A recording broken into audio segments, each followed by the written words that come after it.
Bom dia, Cirantão, bom dia aos nossos ouvintes. O presidente Lula acaba de desembarcar aqui em Belo Horizonte para duas agendas importantes, uma em Contagem, na região metropolitana, e outra em Montes Claros, na região norte de Minas, e ele concede mais uma vez uma entrevista exclusiva a Itatiaia. Pelas minhas contas, é a 10ª comigo. Presidente, seja muito bem-vindo a Belo Horizonte, a Minas Gerais, e muito obrigada mais uma vez por mais uma entrevista.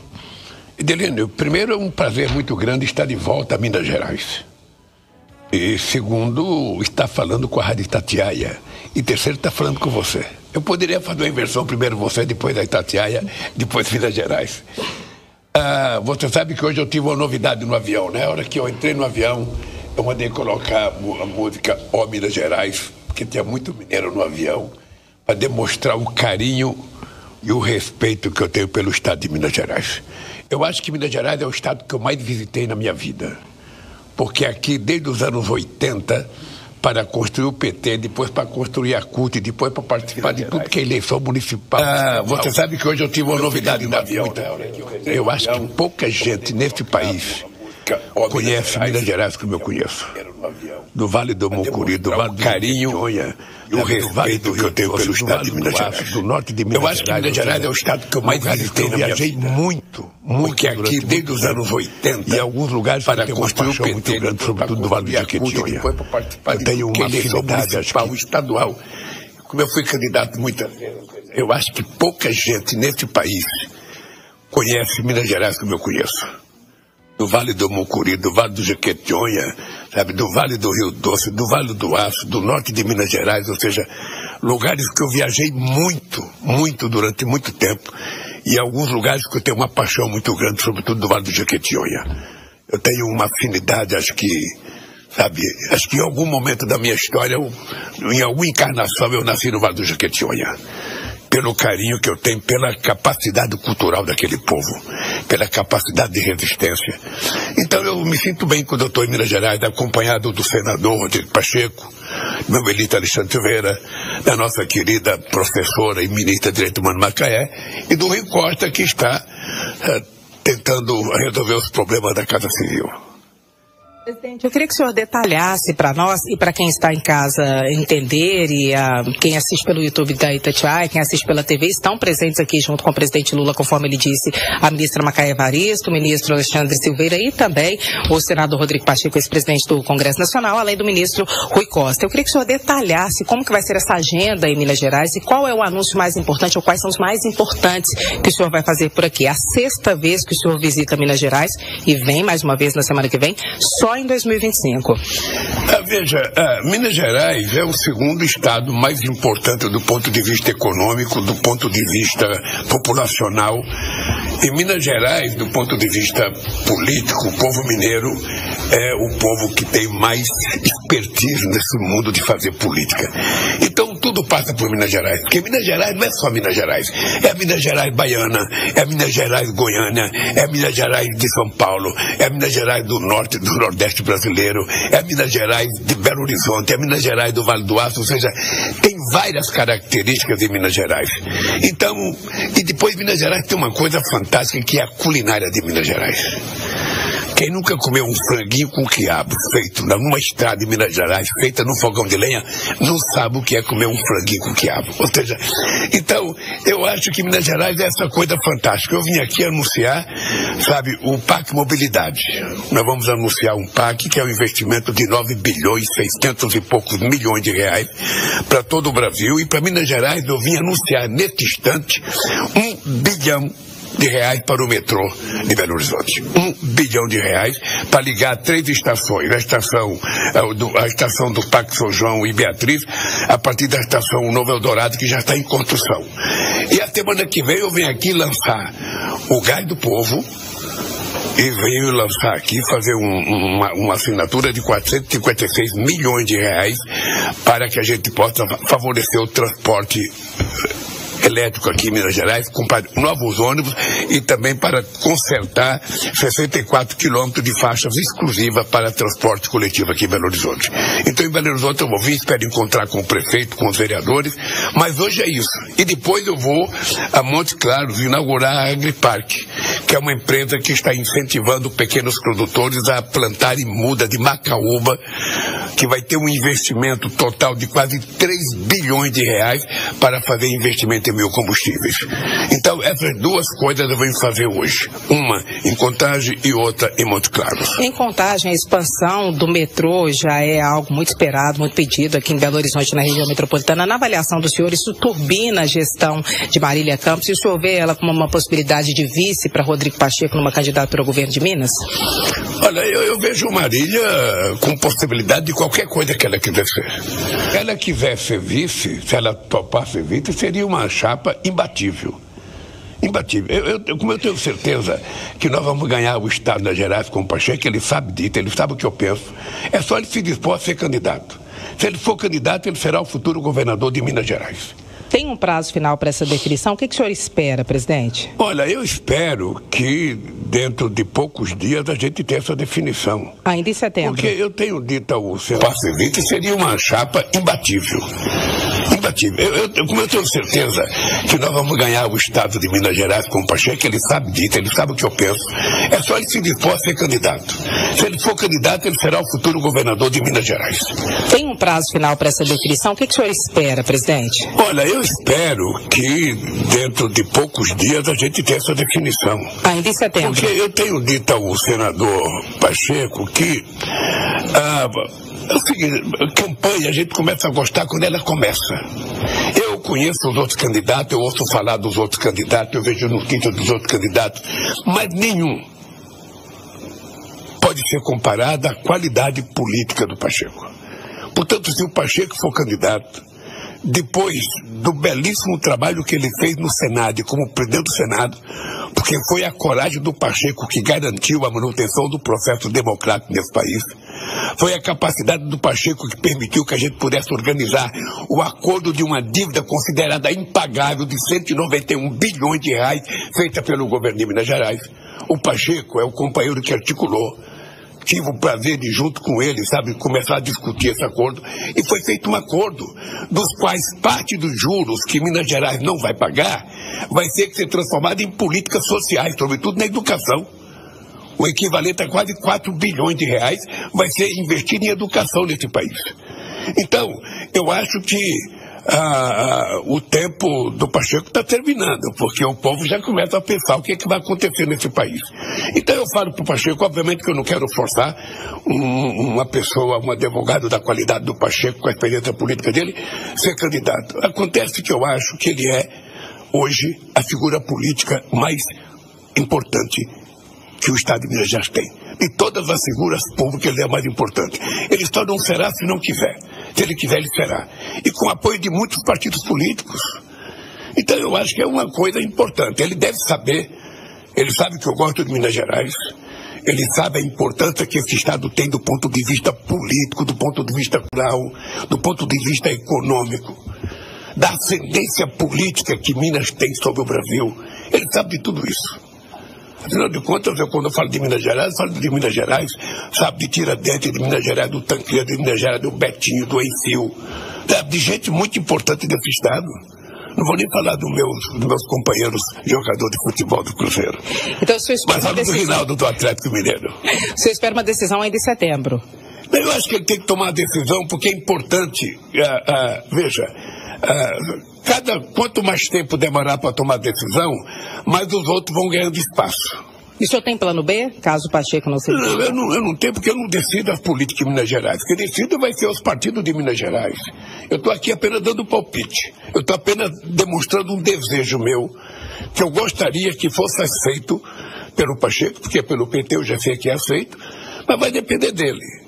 Eu gostaria que ele assumisse a responsabilidade, porque ele será governador de Minas Gerais. Eu não tenho dúvida que os adversários deles irão se desmanchar em pó, sabe, da disputa para a eleição de 2026. Quantos ministros o senhor acha que vão se licenciar para se candidatar ao governo do Estado pelos cálculos que o senhor tem por alto? E quais são os planos para os dois que estão sentados aqui, por exemplo, o Alexandre Silveira e Macaé Evaristo? Alexandre vai do Senado? Eu não posso decidir a vida de todo mundo. Eu não posso decidir. Eu acho que o sonho do companheiro Alexandre é ser senador. Eu acho. acho que o sonho da Macaé é continuar sendo deputada. Em algum momento ela vai pedir para mim, para estar. Sabe como é que eles chegam? Eles chegam assim, presidente, eu queria dizer para o senhor que eu gosto muito do senhor, mas a minha base está exigindo que eu seja candidato e tal, então eu vou ter candidato. É isso que eu acho. Mas veja, Edilene, Minas Gerais é um estado tão importante para o Brasil que se Minas Gerais quiser ter incidência nas decisões políticas internacionais, Minas Gerais é muito importante. É muito importante. Não tem estado, sabe, de gente mais esperta politicamente que Minas Gerais. O mineiro já nasce, sabe, com a experiência política de berço. Nessa lista o senhor inclui o Zema ou o Zema está fora? Eu acho que o Zema é aquilo que a gente pode chamar de uma figura caricata. Ele tenta ser alguma coisa que ele não é. É por isso que eu chamo ele de um falso humilde. Sabe, tenta vender uma humildade que ele não tem. Sabe, é o seguinte, vai chegar a hora da verdade em que a gente vai ver quem fez o quê, quem produziu o quê, quais foram as políticas de inclusão social que as pessoas fizeram, quais foi a política educacional que as pessoas fizeram, porque o governador de Minas Gerais, ele pautou todos os seus 8 anos de mandato fazendo crítica ao governador Pimentel. Todos os seus 8 anos. Tentando dizer que o Pimentel tinha destruído o Estado e ele recuperou. O que aconteceu de verdade? O que aconteceu de verdade é que o Pimentel pagava a dívida dele com a União, pagava os juros da dívida. Olha, o Pimentel entrou no Supremo Tribunal Federal e a ministra Rosa Weber deu ao Pimentel o direito de não pagar os juros da dívida. O que aconteceu? Veio as eleições, o Pimentel perdeu, o Zema entrou. E o Pimentel perdeu as eleições porque o Pimentel não conseguia pagar salário, porque o Pimentel não conseguia pagar fornecedores, os prefeitos estavam todos zangados com o Pimentel. Então, quando entra o Zema então tinha a decisão da Suprema Corte de não pagar a dívida. Então ele teve dinheiro para ele fazer tudo o que ele queria fazer e culpar o Pimentel. Agora, ele, graças à atitude corajosa, sabe, do meu ministro da Fazenda e do Pacheco, a gente fez um acordo, sabe, para que todos os estados paguem a dívida, porque eram os 4 estados mais ricos que não pagavam a União. Ele quer derrubada de vetos. O senhor acredita que isso vai acontecer? Para aderir ao Propag, ele quer que alguns vetos do senhor sejam derrubados. Veja, ele pode querer derrubar, mas não vai derrubar. Não vai derrubar porque eu vetei aquilo que os senadores compreendem que era preciso vetar. Eu, por exemplo, não quero... pode pagar a dívida com a CEMIG, tem que privatizar a CEMIG? Não. A CEMIG jamais será privatizada por mim. Ela é uma empresa de excelência, sabe, o que ela precisa ser bem administrada.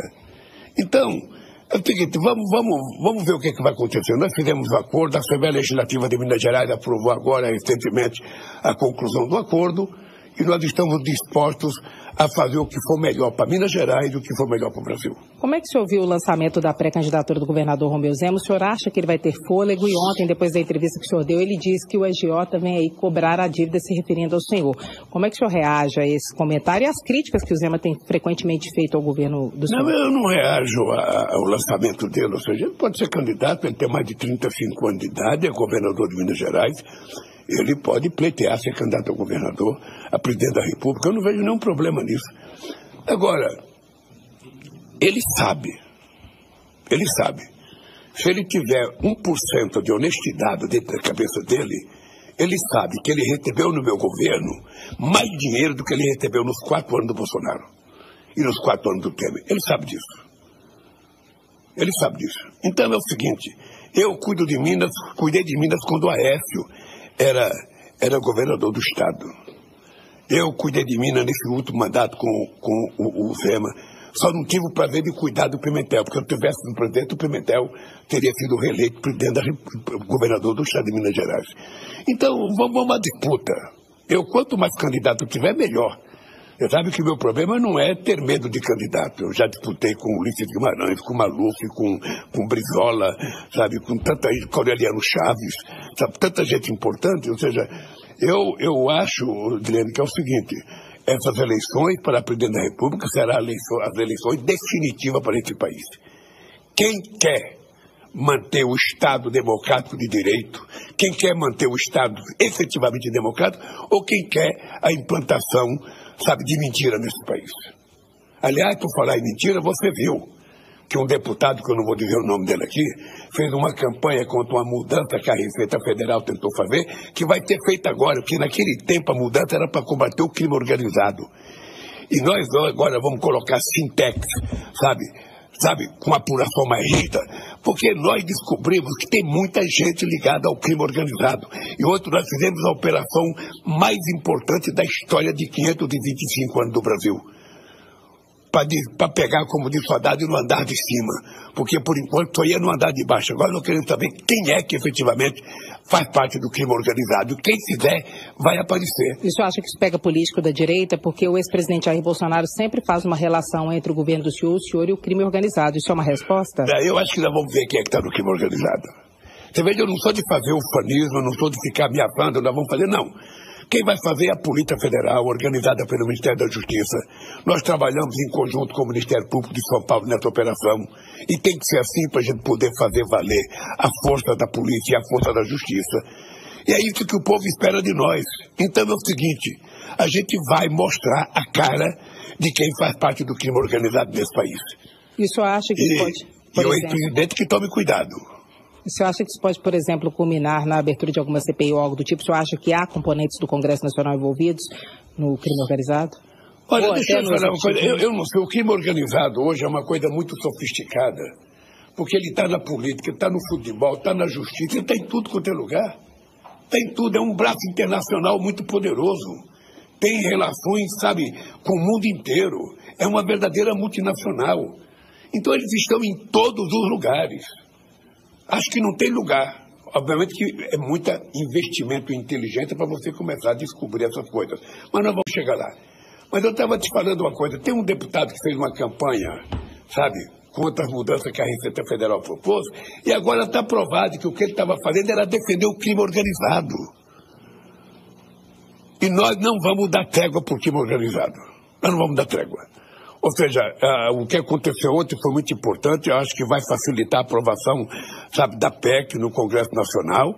A gente vai fazer mais uma discussão como aperfeiçoar a política pública nesse país, porque o que nós queremos é saber como é que o governo federal pode ajudar, junto aos governadores, a fazer a polícia mais eficiente. É isso que nós queremos. Você acha que essa operação impulsiona a aprovação da PEC da segurança? É isso? Eu acho que ela ajuda muito. Porque ela percebe a seriedade com que foi feita essa operação. Aliás, aproveitando... Se bem que hoje eu vi uma notícia no jornal de que parece que houve vazamento. Porque das 41 pessoas que iam ser presas, sabe, uma parte já não estava mais, saíram. Bom, dessas coisas a gente sabe, né? Sempre tem alguém que bate boca, viva, mas nós vamos descobrir. O dado concreto é que o governo começou a agir fortemente no combate ao crime organizado e não tem mais volta. Eu, a semana que vem, vou a Manaus, nós vamos montar, sabe, estamos inaugurando um centro, sabe, de combate ao narcotráfico em Manaus, da Polícia Federal, com polícias, sabe, dos países amazônicos, para que a gente faça um combate severo ao crime organizado, ao tráfico de armas, ao tráfico de droga. Ou seja, ou nós fazemos isso, ou a gente não vai acabar com isso. Aproveitando, qual que é o posicionamento do senhor sobre a PEC da blindagem, em relação ao projeto do foro também? O senhor acha que abre, de fato, um caminho para a aprovação da anistia? O senhor acha que essas peças passam no Congresso? Não se discuta anistia, Edilene. É uma coisa tão impertinente. Ou seja, ninguém foi ainda condenado, o homem não foi nem julgado. Ele já está querendo, sabe, anistia? Ele já está dizendo que é culpado e quer ser perdoado? Não. Ele tem que primeiro provar a inocência dele. Ele está tendo direito à presunção de inocência que eu não tive. Então ele que se defende, ele que prove que é mentira. Ele que prove que não tinha caminhão com bomba no aeroporto de Brasília. Ele que prove que ele não tinha um plano arquitetado para matar o Lula, para matar o Alckmin, para matar o Alexandre de Moraes. Ele que prove, sabe, que não foi ele que organizou a ocupação na frente dos quartéis brasileiros. O senhor vai assistir o julgamento? O senhor vai acompanhar? Não vou assistir o julgamento, não. Tem coisa melhor para fazer. Qual que o senhor acha que é a resposta? Como é que o senhor acha que termina essa história? Eu não sei como é que termina. Eu acho que ele vai ser julgado com base nos autos. Não é a figura do Bolsonaro que está sendo julgada. O que está sendo julgado é o comportamento desse cidadão que foi presidente da República em função das denúncias e das delações feitas, sabe, e das provas apuradas pela Polícia Federal. É isso que vai ser julgado. É os autos do processo que vai ser julgado. Então, se ele cometeu crime, ele vai ser punido. Se ele não cometeu, ele será absolvido. E a vida continua. É assim que as coisas devem funcionar no Brasil. A justiça deve valer exatamente para todos. Como é que o senhor enxerga a possibilidade de Eduardo Bolsonaro continuar exercendo seu mandato, mesmo estando fora do país? Como é que o senhor vê isso tudo? Ele não pode exercer o mandato dele. Eu já falei com o presidente Hugo Mota, já falei com vários deputados, de que é extremamente necessário caçar o Eduardo Bolsonaro, porque ele vai passar para a história como o maior traidor da história desse país. Aliás, um dos maiores traidores da pátria do mundo, porque ele sai do Brasil, vai para os Estados Unidos, sabe, denunciar o Brasil e ficar mentindo com relação ao Brasil, porque as acusações que o Trump fez ao Brasil para fazer a taxação são todas inverídicas. Primeira, uma é totalmente improcedente e inaceitável, que é a interferência na Suprema Corte Brasileira. Bolsonaro não pode ser julgado. Para imediatamente. Aqui a lei funciona diferente. Então o presidente da República não tem nenhum poder diante da Suprema Corte. Ele decide o que eles quiserem, como quiserem. Segundo, dizer que teve um déficit comercial com o Brasil é uma mentira desavada. Ou seja, em 15 anos eles tiveram um superávit comercial de 410 bilhões de dólares. Eu vou repetir, eles tiveram um superávit comercial, sabe, e bens e serviços de 410 bilhões de dólares em 15 anos. Então, que não vier falar. Outra coisa é que as big techs dele não podem ser reguladas no Brasil. Então, o que é importante o presidente americano compreender é que o Brasil tem uma Constituição, o Brasil tem uma legislação, e todas as empresas de qualquer nacionalidade que esteja implantada no Brasil, ela se submete à legislação brasileira. E nós vamos regular as big techs. Nós vamos regular porque nós queremos defender as nossas crianças, os nossos adolescentes. Nesse sentido? Não, o Congresso já fez uma parte dela agora, que foi regular a questão, sabe, dos adolescentes. Nós vamos fazer uma regulação. A semana que vem estaremos dando entrada no Congresso Nacional da proposta do governo para a gente regular definitivamente as big techs.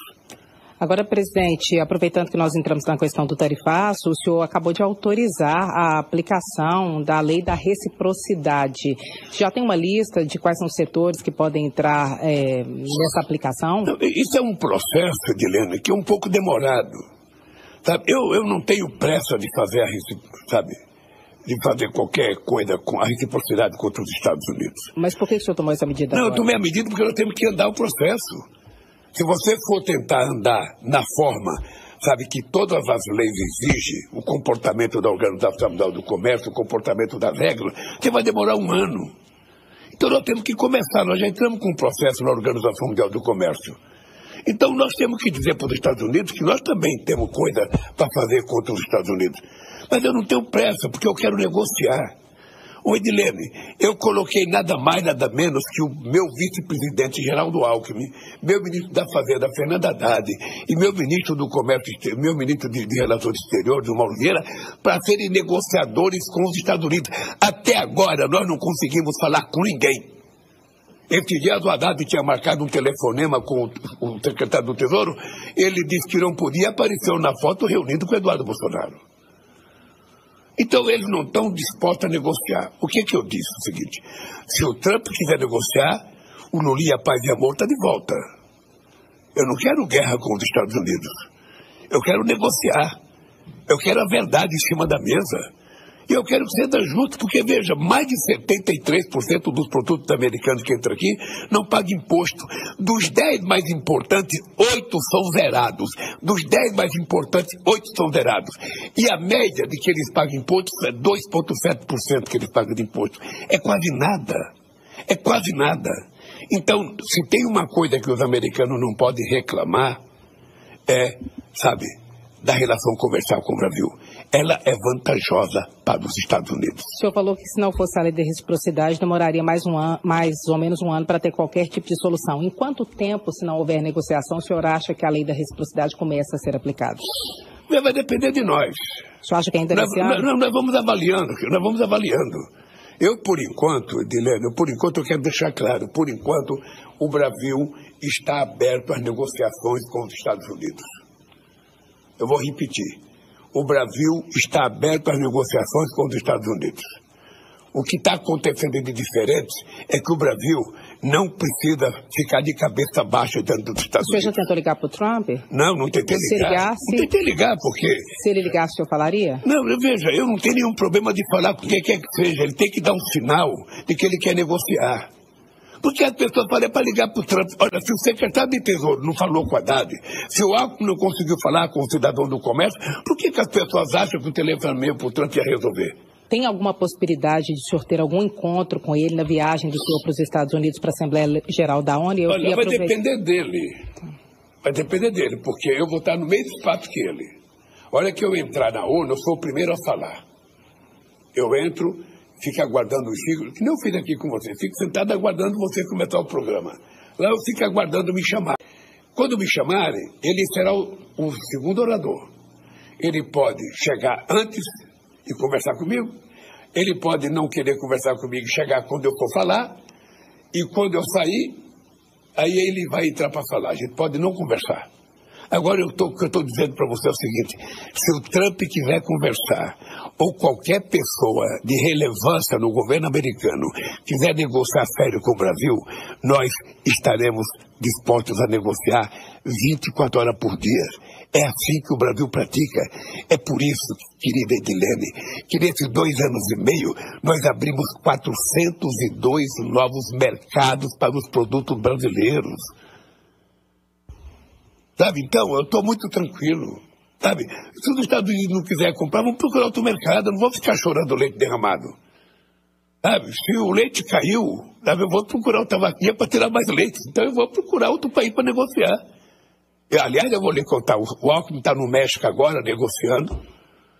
Em outubro eu vou para a Malásia, no encontro da Malásia, eu sou o principal orador no encontro de 11 países asiáticos. E vou lá para vender os produtos brasileiros. Depois vou fazer uma visita de Estado à Malásia e uma visita de Estado à Indonésia. Eu não vou ficar reclamando. Não vou ficar reclamando. Se o presidente americano quer fazer uma taxação, que faça, porque aqui no Brasil também nós taxamos alguns produtos. Aqui no Brasil, de vez em quando, o Alckmin me procura, o Haddad, olha, Lula, tal produto está entrando muito no Brasil, eu preciso aumentar um pouco o imposto para dificultar a entrada. Tudo bem, vamos aumentar. Mas tem que ter um critério. Da Organização Mundial do Comércio, o máximo que eles permitem de taxação é 35%. Sabe? O Trump chegou a 50%. Então, sabe, com todo o respeito que eu tenho aos Estados Unidos, com todo o respeito a 201 anos de relações diplomáticas, é o seguinte: o Brasil não é uma republiqueta de banana. O Brasil quer ser respeitado como o Brasil respeita todo mundo. É isso. O Vladimir Zelensky teve um encontro constrangedor com Donald Trump na Casa Branca. Se o senhor fosse convidado para um encontro no Salão Oval, o senhor iria a um encontro público como aquele? Veja, primeiro, deixa eu lhe falar uma coisa para você. Eu já fui à Casa Branca com o Bush, já fui à Casa Branca com o Obama, já fui à Casa Branca com o Biden. Eu não tenho nenhum problema. Eu não tenho problema com o Trump. O Trump é um problema do povo americano. O povo americano elegeu ele o presidente. Então, se eu respeito ele como resultado de uma eleição americana, eu quero que ele respeite o Brasil, sabe, com a sua soberania. O Brasil é dono do seu nariz. Na hora que ele quiser conversar, nós estamos prontos a conversar. Sempre foi assim. O Brasil não recusa a conversar. O que o Brasil faz é não submeter. Nós não adotamos aquele negócio da complexidade de vira-lata, não. Nós somos iguais. Nós não queremos conversar com ninguém de forma subalterna. E não adianta, eu não sou daqueles que falam grosso com a Bolívia e falo fino com os Estados Unidos, não. Eu falo igual com a Bolívia, com o Uruguai, eu falo igual com os Estados Unidos, com a China, com a Rússia. Porque, sabe, dignidade é uma coisa que a gente não compra em shopping. Caráter é uma coisa que a gente não compra no free shop. A gente nasce com ele. E eu não abro mão disso. Como é que vai ser o discurso do senhor na Assembleia Geral da ONU? Como estão as agendas paralelas em relação à criação do Estado palestino? O senhor acha que haverá um avanço nessa Assembleia? Olha, eu não posso te falar o que vai ser o discurso, porque eu estou preparando um discurso a 8 mãos, a 20 cabeças, ou seja, eu acho que vai ser um discurso importante na defesa da democracia, na defesa do multilateralismo. Eu acho que a defesa da democracia e do multilateralismo passa pela defesa da governança mundial. Não é aceitável o genocídio que está acontecendo em Gaza. Não é aceitável. Não tem exemplo no mundo. O exército profissional de Israel não está lutando contra outro exército. Ele está matando mulheres e crianças. É isso que está acontecendo. Você acha que vai ter um avanço? Então eu sou favorável à criação do Estado palestino, que ele viva no território demarcado, sabe, pela ONU, e que eles possam viver harmonicamente e pacificamente com o Estado de Israel. Essa minha posição é antiga, sabe, eu não abro mão dela. Agora, presidente, voltando para as questões nacionais, nós falamos do governador Romeu Zema, que é um pré-candidato à presidência da República. Tarcísio de Freitas fala que não é, mas ele é uma possibilidade. Na pesquisa mais recente da Atlas, mostrou-se que ele, num segundo turno, teria uma possibilidade de vitória sobre o senhor, que até chegou a animar o mercado. Como é que o senhor vê isso? O senhor vê que ele é, de fato, um candidato competitivo? Chegou a animar o quê? Animar o mercado. Deixa eu te dizer uma coisa. Primeiro, é muito cedo para você analisar a pesquisa.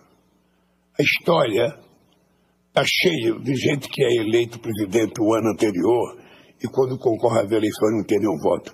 Não é fácil ser candidato a presidente da República num país mega diverso como o Brasil. Não é fácil. Um Brasil de culturas muito diferentes, ou seja... mas eu acho que as pessoas devem se candidatar. Eu acho que é importante o Zema. Sabe, se ele tiver a performance que ele teve no Roda Viva, vai ser um desastre para ele. Ou ele melhora, ou deixa de ser o falso humilde e começa a dizer verdade, começa a dizer coisa concreta, ou ele vai ser desmoralizado na campanha. É importante que ele se prepare para isso. Mas eu acho que todos devem ser candidatos, quantos quiserem.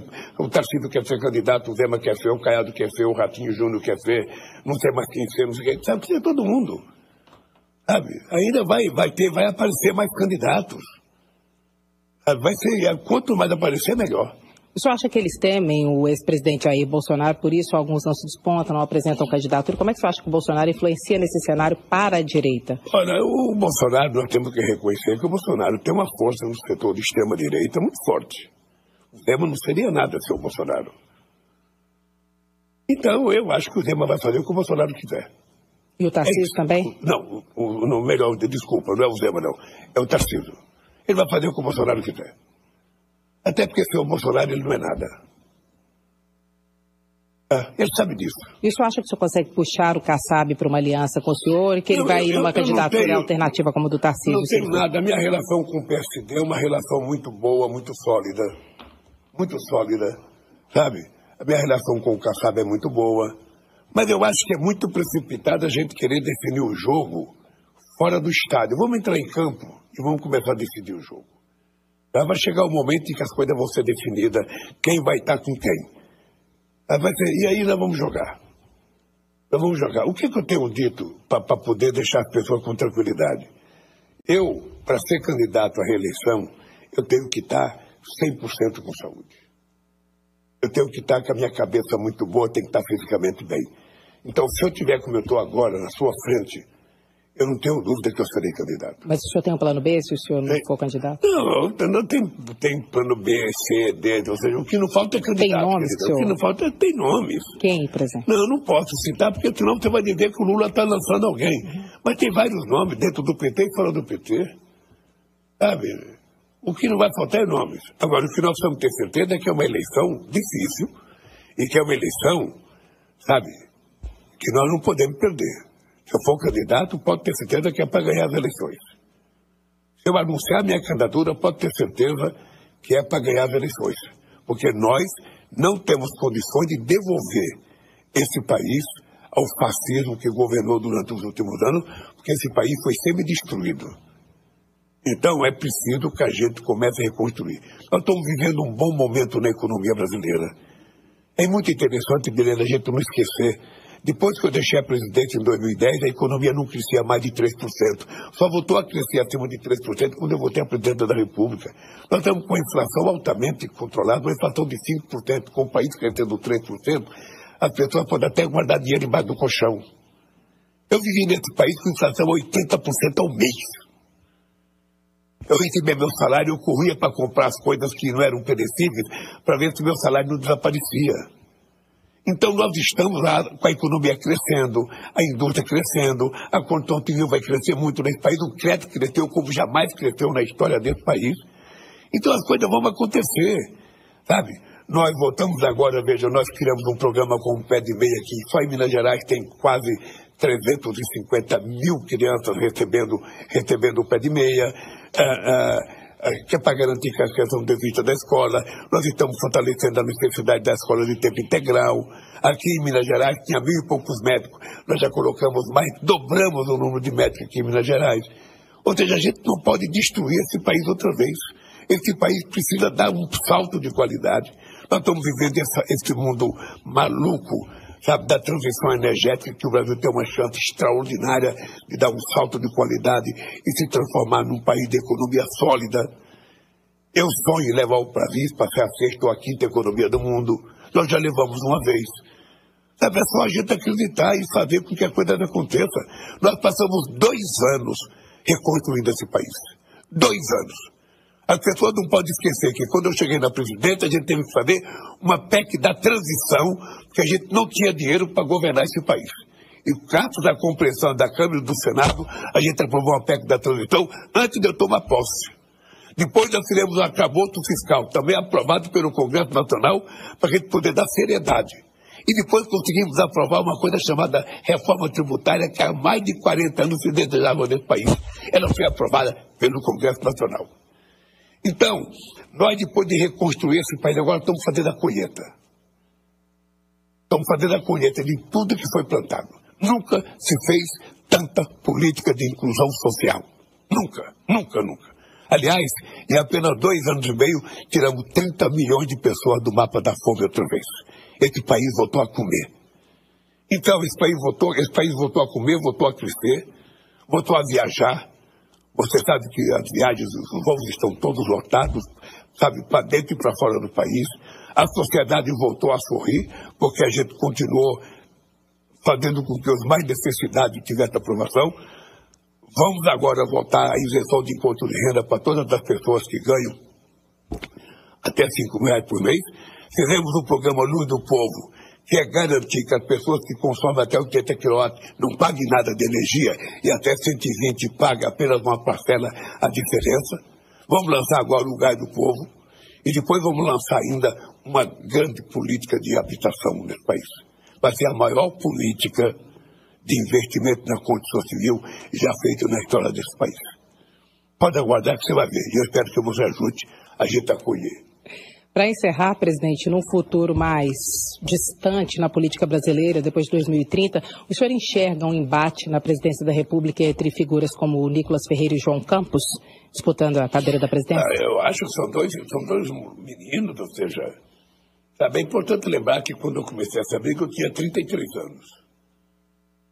Sabe, leva tempo. Se a gente chega no poder, eu sou o único cara, Edilene, que agradeça a Deus ter esperado 12 anos para chegar à presidência. Você veja que loucura. Eu, Pacheco, agradeço a Deus não ter ganho as eleições em 89. Porque se eu tivesse ganho as eleições com a minha cabeça daquele tempo, eu acho que eu teria caído 6 meses depois. Porque eu queria fazer o que não era possível fazer. Eu esperei 12 anos, amadureci. Conheci gente mais madura que eu. Ouvi muita gente, o PT foi crescendo, fomos ganhando prefeitura. Quando eu cheguei, eu estava preparado. Muito preparado. Sabe? Então, eu estou altamente convencido que esse jovem todo pode ser. Mas não é fácil, não. Você veja que quem chega de forma imatura num cargo cai rapidamente. Sabe? Foi assim que aconteceu com o Collor. Foi assim que aconteceu com o Jânio. Sabe? Se a pessoa chegar lá despreparada, chegar lá dizendo que pode fazer o que quiser, qual foi a vantagem do Bolsonaro? Não fazer nada. O Bolsonaro não fez nada. E ele mentia 11 vezes por dia, e ele dizia para todo mundo, eu não entendo de economia, quem entende é o Guedes. O Guedes faz o que quiser. Eu entendo mesmo é de gabinete do ódio. Então eu ia pouco no palácio e ficava muito na alvorada. Você não tem noção a quantidade de televisão que eu encontrei naquela alvorada, que era o gabinete do ódio, onde ficava o tempo inteiro fazendo bobagem, sabe, para esse país afora. Dizendo que quem tomasse vacina ia virar gay, quem tomasse vacina ia virar jacaré, receitando um remédio que não valia nada. Sabe, então... Governar, sabe o que é a palavra governar? É cuidar do povo. cuidar. Cuidar da saúde desse povo. Nós agora estamos fazendo uma revolução na saúde que é agora ter especialista. Que era o meu sonho há 12 anos. Sabe o seguinte, sua mãe, ela vai no médico, ela tem a consulta. Aí o médico pede para ela um oftalmologista, um cardiologista. Aí quando ela vai marcar, tem que esperar 10 meses, 11 meses, um ano. Aí ela espera.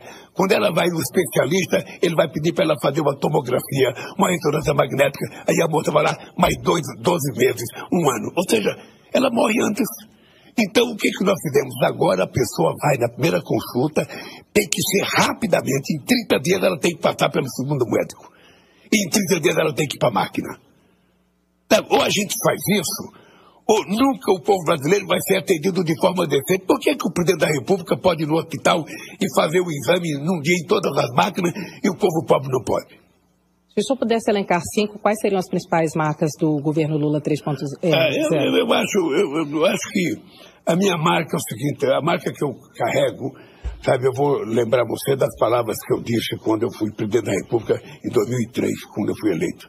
Se ao terminar o meu mandato, todas as mulheres, homens e crianças, estiver tomando café, almoçando e jantando, eu já terei cumprido a missão da minha vida.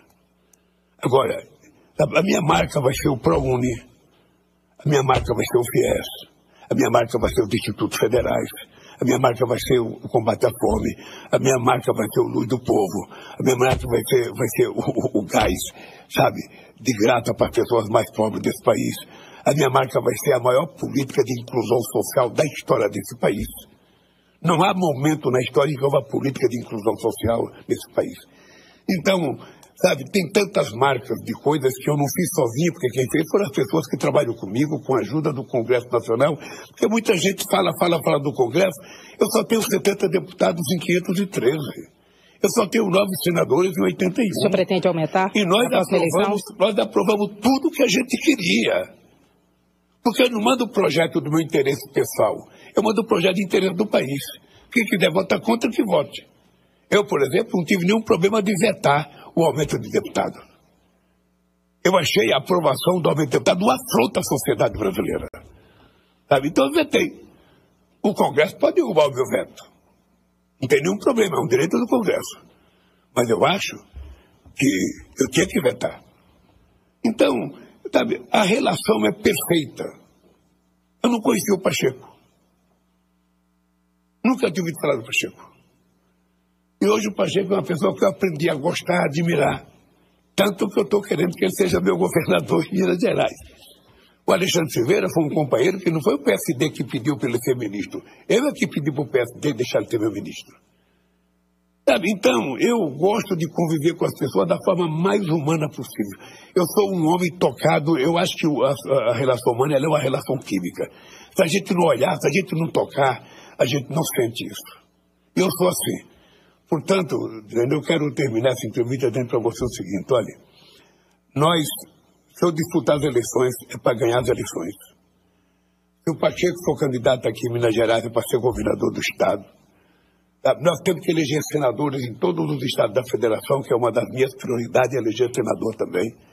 Se o Alexandre Silveira quiser ser senador, tem vaga para mais um senador, vai ser senador. Sabe? E fazer as coisas com muito cuidado, com muita calma, sem pressa. Sem pressa. Tem muitos partidos que não vão me apoiar, porque não me apoiaram na eleição passada. Todas as eleições minhas, eu só tinha o PCdoB como aliado. Em algumas eu tinha o PSB, em outras eu não tinha. Numa eu tinha o PDT, outra eu não tinha. Sabe? Então é importante que conheça a nossa história. A nossa história é assim. Eu fui candidato em 89, fui o segundo colocado numa eleição que teve só vedete. O menos conhecido era o Ulisses Guimarães, que foi presidente da Constituinte. Depois eu fui em 94, eu fui o segundo colocado. Depois eu fui em 98, eu fui o segundo colocado. Depois eu fui em 2002, fui o primeiro.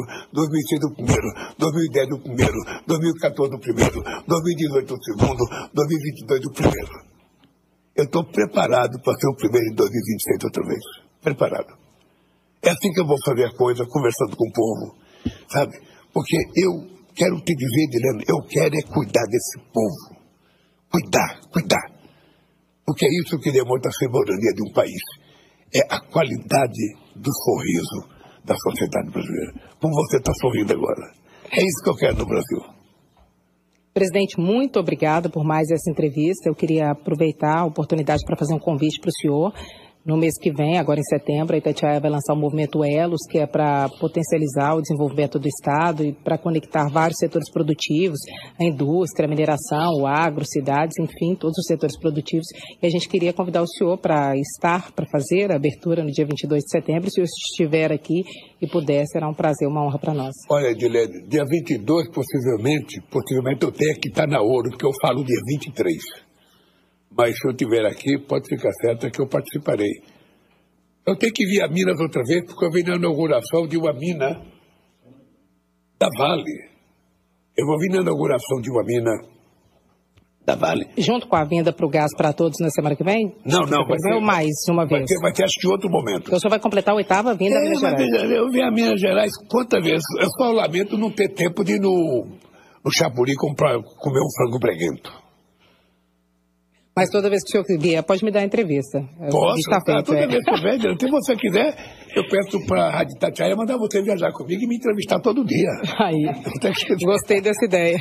Presidente, muito obrigada pela entrevista mais uma vez. Para quem está em casa acompanhando e nos assiste pelo YouTube, nos assiste pela TV, estão aqui na sala, além do presidente Lula, tem uma equipe grande, técnica nossa, técnica deles, fazendo um trabalho exemplar, mas tem aqui também a ministra Macaé Evaristo, dos Direitos Humanos, o ministro Alexandre Silveira, de Minas e Energia, o senador Rodrigo Pacheco, ex-presidente do Congresso Nacional, ministro da Cidade, Jader Filho, e também o ministro Rui Costa, que é da Casa Civil. Presidente, muito obrigada mais uma vez. Helena, obrigado a você, obrigado à direção da Rádio Itatiaia e obrigado ao povo de Minas Gerais. Obrigado, povo. O povo de Minas Gerais nunca faltou a mim nas eleições que eu participei. Nunca. E eu vou contar uma coisa, na última eleição minha, aquela passeata aqui na capital foi uma coisa marcante. Você não tem noção. E ainda terminar a passata encontrando com o Chico Buarque em cima do caminhão. Ou seja, foi uma coisa apoteótica. E eu tenho um carinho por Minas Gerais, porque Minas Gerais faz parte da minha vida. É importante lembrar que em 1979, quando eu não conhecia Minas Gerais, essa cidade de Belo Horizonte teve uma greve dos trabalhadores da construção civil. Eu era presidente do sindicato de São Bernardo e ouvi uma notícia de que tinha sido assassinado um trabalhador chamado Horacílio. Eu saí de São Bernardo, vim aqui falar com o prefeito. Sabe, mandar ele tirar a polícia da rua, dar comida para aquele povo, que a gente ia acabar com a greve. E assim foi feito. Sabe, deram comida para o povo. Eu lembro de um caminhão de leite distribuído, eu lembro de banana, penca de banana distribuída. E nós fizemos uma assembleia para colocar ordem na casa e, graças a Deus, os trabalhadores voltaram à normalidade. Então foi a primeira entrada. A segunda entrada eu fui a João Molevade. Conheceu o Vale Duarte, conheceu o João Paulo Pires Vasconcelos, que era presidente do sindicato, que foi um grande companheiro meu. E lá eu tive a oportunidade de conhecer outro grande mineiro, Frei Beto. Sabe? Então a minha história com Minas é muito grande, é muito rica, sabe? Já andei muito de carro em Minas Gerais, já comi muita poeira em Minas Gerais. Já tomei umas cachaçinhas em Minas Gerais. Já comi frango com quiabo, frango molhado, frango breguento, frango tudo quanto é jeito. Sabe? Porque a culinária de Minas Gerais é tão importante. O Brasil tem 3 países com culinária forte. Minas Gerais, o Pará e a Bahia. São Paulo, por exemplo, é um estado tão importante, o mais rico do país, mas não tem uma culinária própria. A comida de São Paulo é virada paulista. E você acha que ele vai ter um candidato competitivo à presidência? É uma mineira com a bisteca, hein? Você acha que vai ter um candidato competitivo à presidência ou não? São Paulo. O senhor falou da culinária de São Paulo. Você acha que é um estado que vai ter um candidato competitivo à presidência ou não? São Paulo sempre pode ter um candidato competitivo. Sempre. São Paulo é um estado que tem 44 milhões de habitantes. É o estado mais industrializado, mais rico do país. Sabe, é o estado que tem mais infraestrutura. Sempre pode ter candidato. Nem sempre dá certo. O Questa tentou ser, não foi. O Ulisses Guimarães tentou ser, não foi. O Maluf tentou ser, não foi. Muita gente tentou ser, não foi. Sabe? Eu sou paulista também. O candidato competitivo de São Paulo sou eu, que moro em São Paulo desde 1952. Você não era nem nascido, eu já morava em São Paulo. Presidente, muito obrigada pela entrevista. A gente tem um tempo, eu estou extrapolando, porque eu estou fazendo pergunta. E o Laércio está aqui, ó. O horário, tem agenda. Muito obrigada, seja bem-vindo sempre e sempre, viu? É importante lembrar, viu, Dilene, que essa agenda de hoje não tem nem horário para almoço. Eu vou sair de Contagem, vou direto para Montes Claros, meia hora de voo, e vamos ter que comer uma farofa com água no avião, porque não dá para comer mais. Mas tudo que o senhor come em Minas é gostoso, então? É bom. Eu espero que o pessoal tenha comprado uma comida mineira. Mas às vezes eles não compram, às vezes eles trazem de Brasília a comida. É comida requentada, às vezes. Obrigada, presidente. Muito obrigada. E um beijo no coração do povo mineiro. A gente agradece. Cirantão, muito obrigada pelo espaço no seu programa. Muito obrigada à audiência da Itatiaia mais uma vez. E agora é com você por aí.